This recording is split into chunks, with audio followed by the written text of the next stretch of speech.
Hello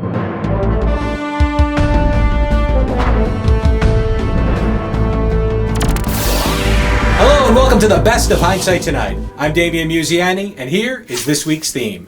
Enjoy. Lawmakers in Concord, New Hampshire said, "Hold my shears," and introduced a bill on how to say Concord, New Hampshire. Apparently nobody there knows how after 300 years on the map. The choices are between Concord and Hampshire and Hampshire, and guess what?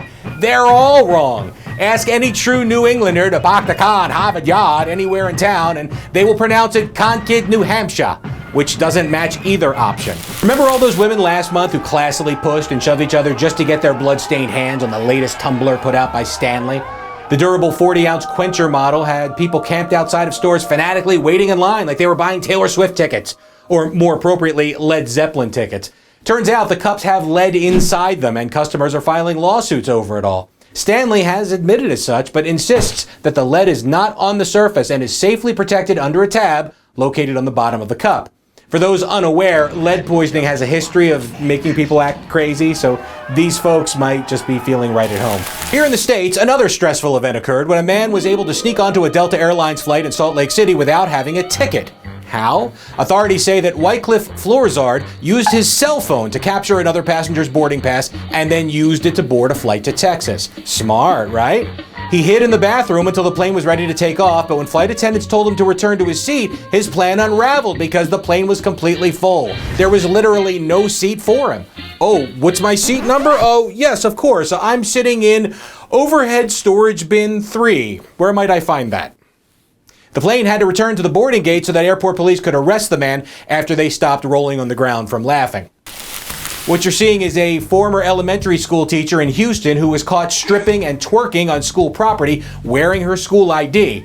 Unconscionable, sure, but what we found most disturbing was the community activists who denounced her because she wasn't attractive enough while flashing her naked body.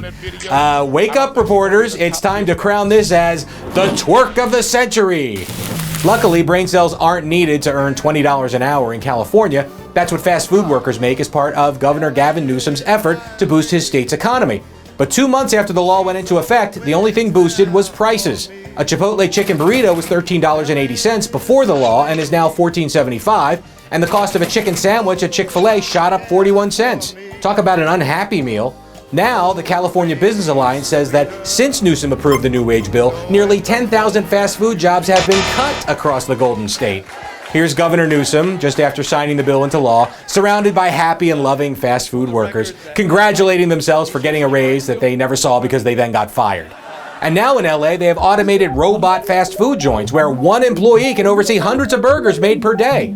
Luckily, all those human employees without a job live in California, where earning $20 an hour while homeless involves a completely different set of skills. Thanks for watching, and we'll see you next week with more of the best of Hindsight Tonight.